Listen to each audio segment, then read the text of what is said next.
देखो महाराज सेना भागी है कहाँ, ये खमनोर में। और ये खमनोर वही जगह जहाँ हल्दी गाड़ी का मेन युद्ध लड़ा था हमारा प्रताप की सेना और मुगल सेना के बीच। पर यहाँ खमनोर में क्या हुआ, उस दिन एक तरफ बारिश हो रही थी और एक तरफ लाशें गिर रही। तो जो बरसात का पानी था और लाशों का खून था, दोनों एक हो गया। उस समय क्या था, मुगल सेना के अंदर हाथी थे और बारिश हो रही थी, तो हाथियों के पैरों के निशान से बड़े बड़े खड्डे बन गए। हमारा प्रताप की सेना में घोड़े थे तो घोड़ों के पैरों के निशान, पैदल से नहीं। अब वो निशान इतने बड़े बन गए थे कि उन्होंने पूरे एक तालाब का रूप ले लिया। और जो बरसात का पानी था और जो लाशों का खून था उसी तालाब में इकट्ठा हो गया। और बाद में इसी का नाम रक्ततलाई नाम पड़ गया था। क्या रक्ततलाई? अब इधर हाथी की तरफ देखना है। हाँ बोल। अरे वो उसने क्या था, मुझे इधर हाथी की तरफ देखिए। ये महाराणा प्रताप का स्वामी भक्त हाथी है, राम प्रसाद। चेतक घोड़ा तो महाराणा प्रताप का स्वामी भक्त था ही, तो महाराणा प्रताप का स्वामी भक्त हाथी भी था। इस अकेले राम प्रसाद हाथी ने हल्दी घाटी युद्ध के अंदर मुगल सेना के 14 हाथियों को मार दिया था। कितने? 14। और कई सैनिकों को घायल कर दिया था। तो मुगल सेना इस अकेले हाथी से घबरा गई थी। तो मुगलों ने क्या किया, सबसे पहले इस हाथी का मावत हाथी चलाने वाला उसको मार दिया। इस हाथी को बंधक बनाया, बंधक बनाकर इसको अजमेर ले गए। अजमेर ले जाकर सबसे पहले इस हाथी का नाम बदल दिया। इसका नाम राम प्रसाद था, पीर प्रसाद कर दिया।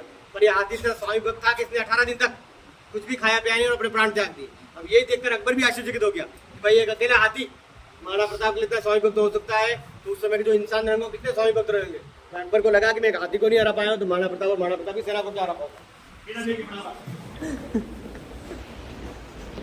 हाँ स्वामी भक्त क्या करे, चेटक भी था तो राम प्रताप भी था।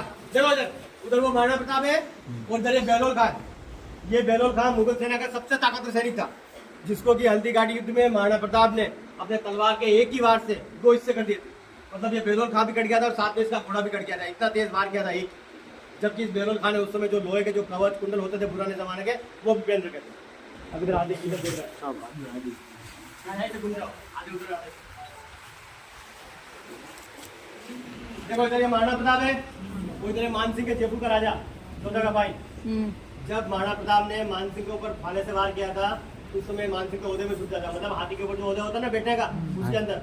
अब ये भाला जाके लगा इसके मावत को जो हाथी चला रहा है उसको। ठीक है।